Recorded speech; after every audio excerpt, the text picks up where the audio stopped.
Bonjour à tous. Est-ce que vous nous entendez?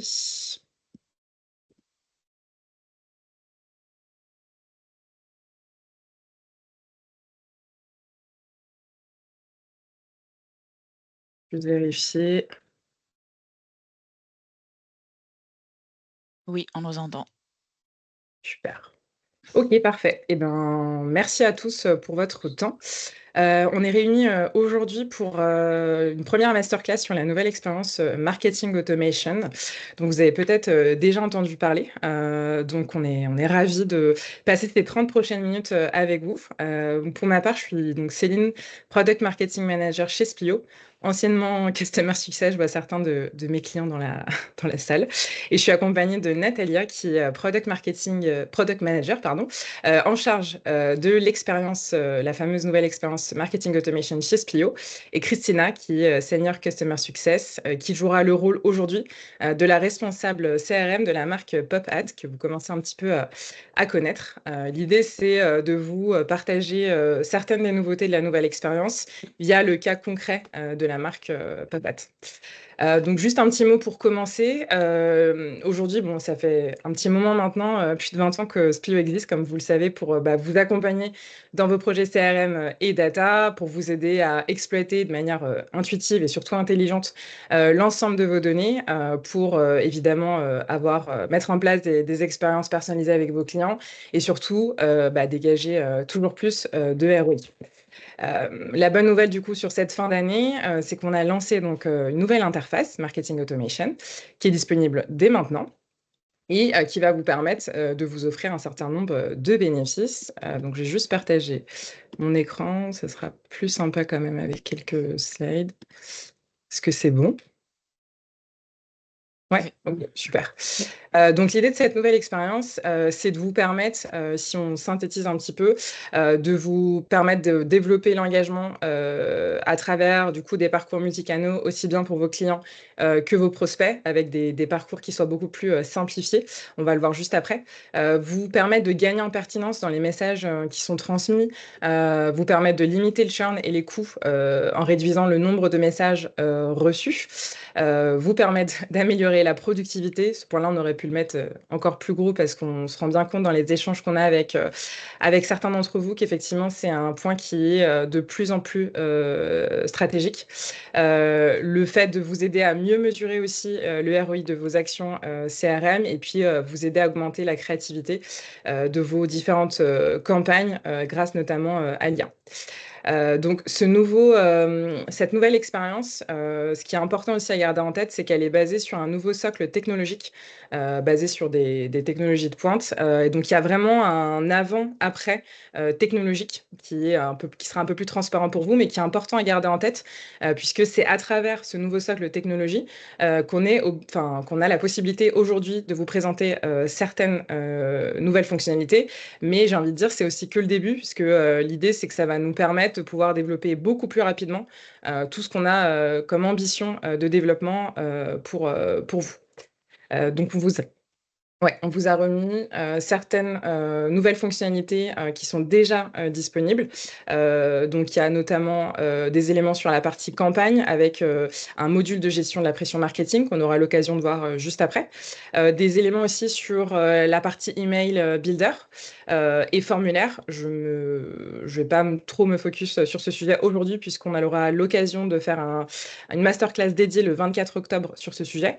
Et puis, toute une partie aussi sur la partie justement mesure de l'impact avec des nouveaux dashboards, notamment un nouveau dashboard qu'on appelle le Campaign Performance Dashboard, qui vous permettra de pouvoir observer les résultats aussi bien de l'engagement, donc les performances de campagne, à la conversion, avec notamment l'attribution des ventes aussi bien sur votre site e-commerce que dans vos magasins physiques. Donc voilà, ça c'est pour les nouveautés qui sont déjà disponibles. On va vous en montrer une partie aujourd'hui, une partie le 24. Il y en a d'autres qui vont arriver très prochainement après. Mais j'ai envie de dire, c'est parti pour avoir un premier avant-goût de cette nouvelle expérience. N'hésitez pas à nous mettre vos questions-réponses sur le chat. On prendra le temps d'y répondre à la fin si le temps nous le permet. Et sinon, ce sera dans un temps 2, on pourra vous recontacter là-dessus. Christina, je te laisse la main pour nous parler un petit peu de ce que tu as pu mettre en place pour PopAt. Merci et bienvenue tout le monde. Donc voilà, aujourd'hui, je suis responsable CRM de PopCat, qui est une marque de chapeaux et d'accessoires. Donc moi, comme responsable de l'équipe, j'avais des besoins dans l'usage de la plateforme et aussi mes équipes me remontaient des cas d'usage qu'ils voulaient mettre en place. Alors, moi, de notre côté, on avait vu qu'il y avait des taux de désabonnement qui commençaient à augmenter. Du coup, on s'était dit qu'il fallait qu'on retravaille tout ce qui était la pression marketing, mais aussi on voulait retravailler des campagnes, surtout des triggers post-achat et puis des campagnes de réactivation des acheteurs. Et c'est ce que je voulais partager avec vous aujourd'hui et avec l'aide de Natalia qui va me résoudre quelques doutes que j'ai de mon côté. Alors, je commence par la partie de la pression marketing. Je Déjà, voulais... Christina, est-ce que tu vois bien mon écran? oui, oui, je vois bien. Super. Merci.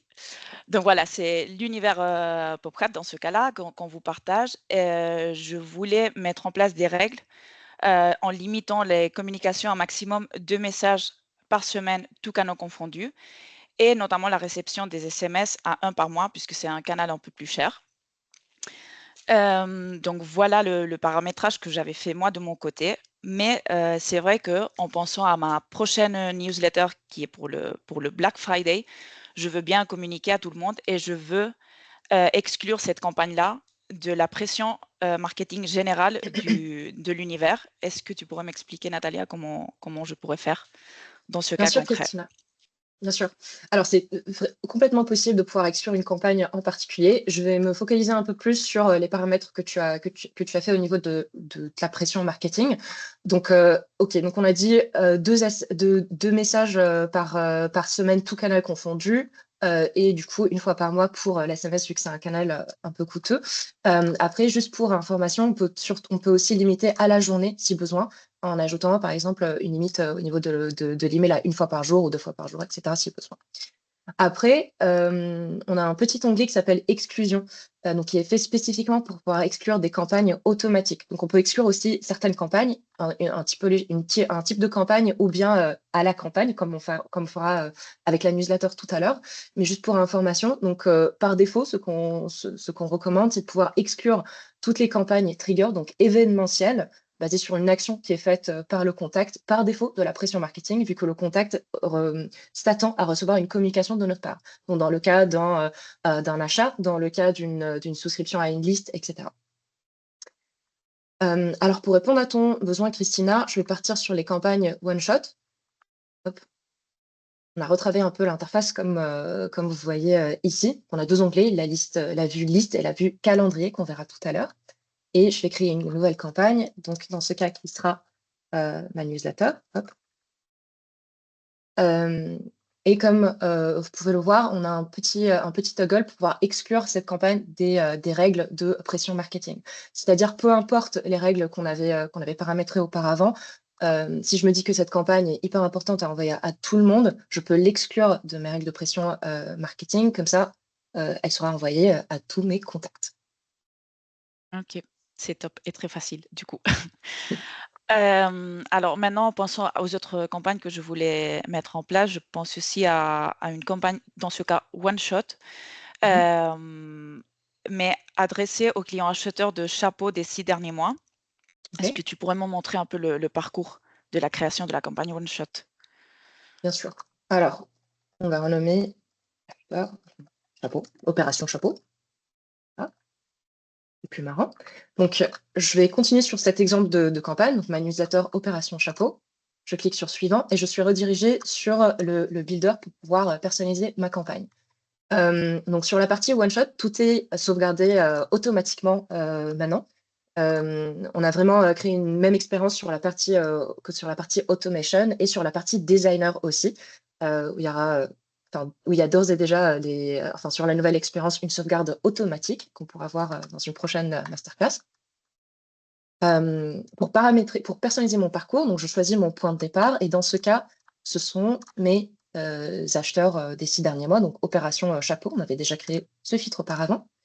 Hop. je peux choisir la date de l'envoi de ma campagne. Donc, j'ai 2 choix. Soit je peux la publier maintenant, donc juste après publication, elle sera envoyée directement à tous mes contacts. Soit je peux prévoir l'envoi un jour, une heure spécifique. Après, hop, je peux choisir le canal d'envoi. Donc, soit je peux envoyer un email, soit un SMS. Donc, dans notre cas, je vais choisir un email. Opération chapeau. Donc, j'aurai un aperçu de tout mon email, tout mon design que j'avais prédéfini. Au niveau des paramètres de l'action, juste pour rappel, c'est hyper important de rajouter une catégorie à la campagne pour pouvoir réutiliser cette catégorie dans le dashboard, dans le nouveau dashboard, et récupérer des statistiques au niveau de cette campagne. Alors, dans ce cas, je vais la nommer newsletter opération chapeau. Hop. On a une petite nouveauté aussi qui s'appelle le capping, qui est disponible au niveau de l'email et au niveau de l'SMS et qui permet de définir vraiment un maximum un nombre maximum d'envois. C'est un peu plus intéressant au niveau de l'SMS vu que c'est un canal assez coûteux et donc ça nous permettrait de contrôler notre budget. Bien sûr, je peux choisir une seed list pour pouvoir envoyer cette campagne aux personnes de mon équipe. Donc une fois que je prévois tout ça, que je rajoute tout ça, je peux prévoir ma campagne, je la planifie. Donc, elle est programmée pour demain à 9 h. Et au niveau des statistiques qui seront générées, donc là, on n'a aucune stat qui est générée parce que la campagne n'est pas envoyée, mais on a vraiment complètement simplifié les stats qui sont générées. On rajoute aussi les stats du chiffre d'affaires. Donc, on peut trouver vraiment on peut mesurer vraiment l'action de notre action, l'impact de notre campagne avec la différence entre le chiffre d'affaires généré sur le web et dans le store physique. Et petite dernière subtilité, on revient sur la vue calendrier pour voir vraiment le planning marketing pour la semaine, pour le mois, et voir quelles sont mes campagnes qui sont programmées pour mes équipes. Ok, très bien. Donc la planification, ça va aussi nous aider pour voir qu'est-ce qu'on a préparé de notre côté. Je passe maintenant du coup vers les campagnes que je disais trigger et récurrentes. Alors pour voir un use case en détail, j'aimerais mettre en place un parcours post-achat pour fidéliser mes nouveaux clients suite à leur premier achat. Et du coup, je voudrais le faire en plusieurs langues. Comment est-ce qu'il faudrait que je gère ce type de campagne? Alors dans ce cas, on ira dans des campagnes automation, donc qui sont plus des campagnes fil rouge. Hop, voilà. Je peux créer une nouvelle campagne, donc dans ce cas de post-achat nouveau client. Donc on est plus dans l'ordre d'une campagne événementielle, donc d'une campagne trigger. Donc pour rappel, on peut toujours bien sûr exclure cette campagne des calculs de pression marketing. Donc vraiment, c'est au cas par cas si besoin. Je peux commencer à partir de 0, donc choisir une campagne trigger, une campagne récurrente, qui est dans notre cas plutôt une campagne trigger événementielle. On verra ça tout à l'heure. Et je peux utiliser, ou bien je peux utiliser un modèle, donc me baser sur un modèle qui est prédéfini au niveau de mes campagnes. On a ici, dans ce cas, un post-achat multilangue que je pourrais utiliser. Donc, ce sont vraiment un template qu'on propose, qu'on peut complètement reparamétrer et personnaliser. Donc, dans le cadre de notre post-achat, hop, je vais rajouter ma répétabilité à la première fois. Comme ça, je m'assure que je cible vraiment juste les nouveaux clients, les tout nouveaux clients. Je peux rajouter un temps d'attendre, puis on peut complètement reparamétrer ça. Et je peux rajouter une petite subtilité qui est le nombre de tickets achetés, qui est à 1. Comme ça, on s'assure que c'est uniquement les clients qui ont fait un premier achat.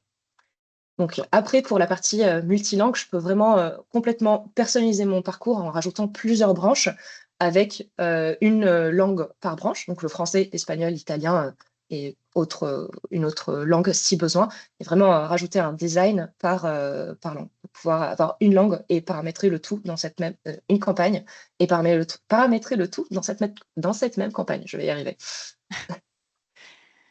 Ok, très bien. Donc, du coup, c'est aussi plus facile et plus rapide. Et du coup, on aura toutes les langues sur une même campagne, pas besoin de créer plusieurs campagnes pour gérer les langues. Exactement. Donc, c'est très bien. Ok, maintenant, si je passe du coup dans mon exemple de la réactivation des inactifs que je voulais faire, c'était traiter, en fait, envoyer une campagne automatique 6 mois plus tard, après le dernier achat que mes clients auront fait. on pourrait faire comment dans ce cas-là? Donc, dans ce cas, on ira vraiment sur la toute nouveauté qui sont les campagnes récurrentes. Hop, voilà. Donc, ce sont des campagnes qui sont déclenchées à partir d'un filtre, donc une audience qu'on aurait prédéterminée. Donc, dans ce cas, ce sont mes inactifs de 6 mois. Bien sûr, je peux choisir plusieurs audiences, etc., si besoin. Je peux choisir la récurrence, donc quand est-ce que cette campagne tourne. Dans ce cas, ce sera tous les jours, par exemple à 9 h du matin. Je peux choisir une date de début, une date de fin si besoin. Et puis, hop, donc on est toujours dans le cas des multibranches, donc pour pouvoir diviser mon audience. Et dans ce cas, pour réactiver toutes les personnes qui avaient fait un achat, je peux bien sûr personnaliser ce parcours dépendamment des produits qu'ils avaient achetés. Donc, dans ce cas, toutes les personnes qui avaient fait un achat il y a 6 mois, des produits chapeaux, un autre parcours pour ceux qui ont acheté les produits lunettes, et un troisième parcours pour ceux qui ont acheté des lunettes et des chapeaux. Et je peux personnaliser complètement mon parcours dépendamment de leur comportement d'achat. D'accord, je vois qu'il y a aussi des différentes relances qu'on peut faire suite de la première action. Exactement. OK, très bien. Donc, maintenant, je vais sur un autre point qui m'inquiétait pas mal, c'est le temps que je passe à analyser mes résultats de campagne. Alors, j'ai bien vu quand tu as créé la campagne One Shot qu'on avait une nouvelle vue pour voir les données, les chiffres de données générés le chiffre d'affaires, pardon, généré par la campagne. Est-ce qu'il y a d'autres nouveautés au niveau dashboarding pour voir désagrégé des campagnes? Bien sûr. Alors juste pour info, on a aussi ce chiffre d'affaires généré au niveau des campagnes automation. Donc une fois qu'on lance la campagne et qu'elle tourne, on aura aussi le chiffre d'affaires qui est généré.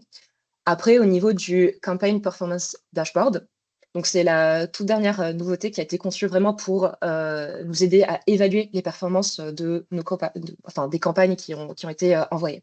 Donc on trouvera au même endroit tous les KPI des campagnes envoyées pour pouvoir vraiment analyser ces données. Donc j'ai 2 onglets, la partie aperçu qui me donnera une vue agrégée de toutes les statistiques de mes campagnes. Je peux bien sûr raffiner tout ça en rajoutant des filtres au niveau de la période que je voudrais analyser, avec une période de comparaison, donc soit l'année précédente, donc la même période mais l'année précédente, soit la période précédente, c'est-à-dire si j'ai choisi ce mois, la période de comparaison sera le mois dernier. Je peux choisir mon type de campagne si besoin, donc bien sûr mes newsletters ou bien mes campagnes automatiques. Et on revient sur l'histoire de la catégorie de la campagne qui est hyper importante. Donc, si je voudrais spécifier l'analyse sur une catégorie spécifique, je pourrais le faire au niveau de ce filtre-là. Après, il y a des nouveautés qui vont, donc, comme tu as mentionné, Christiana, donc sur la partie one shot, on a le chiffre d'affaires qui est généré. On a des nouveautés qui arrivent le mois prochain au niveau des statistiques de vente sur ce dashboard, donc pour des stats agrégées, notamment sur le chiffre d'affaires généré en ligne et dans les magasins. Sinon, on a des statistiques au niveau de la délivrabilité, donc au niveau de notre taux de délivre, les open, les clics. Et puis, si on descend un peu plus bas, on a des charts pour nous montrer ces évolutions et la performance de nos campagnes. Au niveau des hard bounce, les soft bounce, les ouvreurs, les clickers, les spams et les taux de désabos. Donc, on parlait de la pression marketing pour mieux gérer mes taux de désabos. Ici, on donne un aperçu aussi des raisons de désinscription, donc pour vraiment comprendre qu'est-ce qui se passe au niveau de ma base de données, au niveau de mes contacts. Et le dernier point, on propose aussi une vue agrégée sur la comparaison au niveau des FAI, pour suivre vraiment ma réputation au niveau des FAI, des fournisseurs d'emails, etc. On l'avait auparavant au niveau de la campagne, et maintenant c'est au niveau de toutes les campagnes pour vraiment suivre cette évolution. Après, hop, si je pars sur le deuxième onglet, qui sont les métriques par communication, j'aurai une vue que je pourrais exporter bien sûr sur un CSV pour toutes mes campagnes qui sont envoyées, donc campagne par campagne, avec toutes les statistiques qui sont générées pour ces campagnes. Bien sûr, j'ai plusieurs filtres pour pouvoir raffiner ma recherche et cette vue. Et petite subtilité, petite nouveauté, je peux choisir même les colonnes que je voudrais voir pour avoir une vue qui fait plus sens pour moi. Donc pouvoir afficher ou cacher certaines colonnes avec des statistiques qui sont plus intéressantes pour moi et mon équipe. Tout est sauvegardé, bien sûr, automatiquement. Et bien sûr, le mois prochain, une fois qu'on aura les données de vente d'un point de vue agrégé, on affichera aussi les données de vente pour chaque campagne. OK, et je peux continuer encore à exporter mes résultats si je veux sur un CSV? Absolument. On a juste à cliquer sur le petit bouton exporter pour avoir euh, un fichier qui est généré. OK, bah, très bien. Je crois on a fait un peu la vue de toutes les nouveautés et les use cases que j'avais en tête. Alors, je sais qu'il y a d'autres équipes CRM dans la salle. Est-ce qu'il y aurait des questions, entre vous qu'on peut regarder? Je pense qu'on a le temps. Alors, on a une question du coup d'Amaury qui nous demande s'il est possible d'envisager d'intégrer comme canal d'activation supplémentaire, en plus des emails SMS, dans Splio Market Auto, les push mobiles, via par exemple la création d'un SDK Splio pour nos apps, un peu comme d'autres solutions comme Batch le propose. C'est une bonne question. Sur le sujet des canaux, c'est justement l'un des sujets sur lequel on est en train de bien avancer pour pouvoir développer des canaux supplémentaires dans Marketing Automation. Pour l'instant, la partie push app n'a pas été, n'est pas dans le top 1 des prios, puisqu'il y a d'autres canaux qui a priori, comment dire, faisaient plus l'objet de plusieurs Plusieurs clients, en fait, demandes. plusieurs clients, effectivement, merci, plusieurs demandes, je vais y arriver. On a fait notamment d'ailleurs passer une petite enquête sur le sujet, sur la plateforme, et ce qui ressortait notamment, c'est le canal WhatsApp. Donc, on investit beaucoup sur ce sujet-là. Un autre également qui est le RCS. Donc, je ne sais pas si vous en avez connaissance, mais ce sont en fait des SMS enrichis qui ont notamment la grande force de pouvoir ne pas nécessiter d'opt-in supplémentaire, comme c'est le cas d'autres canaux. Donc voilà, en tout cas, pour répondre à votre question, Amaury, le sujet des canaux, c'est un sujet qu'on adresse, enfin, sur lequel on avance bien. Donc, on prend également ce point qui est évidemment important. Je ne sais pas s'il y a d'autres questions. On a une question aussi donc de Pauline. Ces fonctionnalités sont-elles toutes disponibles? Toutes les fonctionnalités qu'on vient de vous montrer sont disponibles et donc c'est un bon lien pour la suite.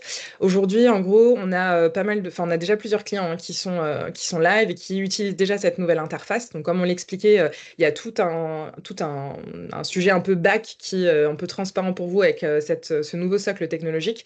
Et il y a effectivement qui reprend donc les codes UX que vous connaissez, comme vous avez pu le constater avec la démo. L'idée, c'est de préserver quand même vos habitudes de travail. Et il y a effectivement ces nouvelles fonctionnalités qui sont disponibles. Donc, on a créé pour que ce soit hyper transparent et que vous ayez la main aussi sur la migration, un article qui vous donne un certain nombre d'informations sur l'expérience et qui vous donne notamment le listing des fonctionnalités qui sont déjà disponibles, celles qui sont en cours et qui vont arriver prochainement dans la plateforme. Par exemple, l'intégration HTML. Et donc, si je reprends l'exemple de tout à l'heure, il y a donc des clients qui sont live, qui n'utilisent pas encore, qui n'utilisent pas du tout l'intégration HTML, mais plutôt le message builder. Pour eux, du coup, c'était pas une limite. Et donc, c'est la raison pour laquelle ils ont souhaité migrer. Et donc, vous allez pouvoir, on va pouvoir vous remettre le lien dans la conversation.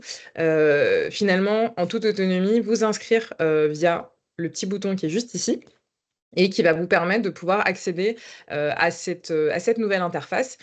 Concrètement, ce qui se passe derrière chez nous, c'est quand vous allez remplir en fait ce formulaire. Vous pouvez d'ailleurs ici indiquer si vous avez une date à partir de laquelle, avant laquelle vous ne souhaitez pas être migré. Donc, par exemple, on a des clients qui nous ont demandé d'être migrés pas avant le 7 octobre. Ça peut être un exemple parmi tant d'autres. L'idée, c'est que vous allez rentrer en fait dans un process interne où on va checker un certain nombre de choses techniques pour s'assurer que vous êtes bien éligible, qu'on n'a pas un élément bloquant de par votre architecture, un export spécifique, etc. Et en fonction de ça, si on voit le moindre warning, en tout cas point d'attention à évaluer ensemble, on vous recontactera pour voir ensemble quel est le plan d'action pour vous faire migrer à la fin. Et puis si ce n'est pas le cas, vous aurez tout simplement une bannière sur votre plateforme 7 jours avant qui vous préviendra que vous serez migré du coup dans 7 jours. Donc toute la migration est absolument transparente pour vous. On s'occupe de dupliquer vos designs, d'intégrer l'historique de vos commandes dans le nouveau dashboard que Natalia vous a montré. Voilà, la seule chose, petit détail, c'est que vous n'aurez plus enfin on va dire le côté front enfin le côté visuel de la plateforme avec les campagnes one shot où vous ne verrez plus exactement celles qui sont parties avant, mais vous aurez bien tout ce qui est performance et design. Donc voilà, c'est complètement transparent pour vous. Les clients qui l'utilisent aujourd'hui ont pris la main très facilement. Ils voient déjà le gain de temps sur les actions et puis la plus-value des nouvelles fonctionnalités. Donc c'est plutôt intéressant. Et je crois qu'on n'a pas d'autres questions. Si. Oui. Est-ce que le prix va changer? Non, c'est vrai qu'on ne l'a pas précisé, c'est un bon point. Le prix, effectivement, tout ce qu'on est en train de vous montrer là aujourd'hui est inclus dans votre licence marketing automation. Donc ça aussi, c'est effectivement un point qui est très important. Ça ne changera pas le prix de votre licence. Donc c'est aussi la bonne nouvelle. Et on a une question de Lamia. Avec la suppression de la section campagne spécifique, y aura-t-il un impact sur l'utilisation du split targeting? C'est une bonne question. Le split targeting, sera disponible autrement, on va dire dans les campagnes en fait. Là pour l'instant automatique, mais on n'a pas forcément le temps de vous le montrer là, mais on pourra vous le montrer via nos équipes. Mais en fait, c'est disponible d'ores et déjà d'ailleurs cette partie-là. La partie par contre reminder, follow-up est disponible surtout là via les filtres et des campagnes, mais on est en train de retravailler aussi ce point pour que ça le soit un peu différemment dans la plateforme. Et voilà, et sinon pour le reste, tout est déjà disponible. En tous les cas, vous avez tous les éléments dans l'article. Je vais vous remettre le lien dans la conversation. Comme ça, vous l'aurez à disposition. Alors, ça bug, je ne sais pas pourquoi. En tout cas, il est disponible sur la documentation, votre documentation en ligne, la base de connaissances. Si vous allez dans Marketing Automation et dans Nouvelle Expérience, vous allez trouver cet article. N'hésitez pas à vous rapprocher de nos équipes si vous le souhaitez pour vous inscrire. Voilà, je pense qu'on a fait le tour. Alors, on a une question de Marie-Lise. Désolée, j'arrive un peu tard. Est-ce qu'il y aura une rediffusion? Alors, cette masterclass est enregistrée et fera l'objet d'un article dans la documentation. Donc oui, vous pourrez la revoir par la suite. Et on peut d'ores et déjà vous donner rendez-vous, du coup, le 24 octobre à 11h. Donc n'hésitez pas à bloquer vos agendas. On fera cette fois-ci un focus sur les formulaires et le nouvel email builder. Et voilà. Je pense qu'on est bon du coup. Eh ben, merci à tous pour votre temps. On sait à quel point les périodes de fin d'année sont chargées. Bon courage à vous. N'hésitez pas si vous avez d'autres questions. Et puis, on se retrouve très vite. Merci beaucoup. Bonne journée. Merci à tous. Merci. Bonne journée. Salut.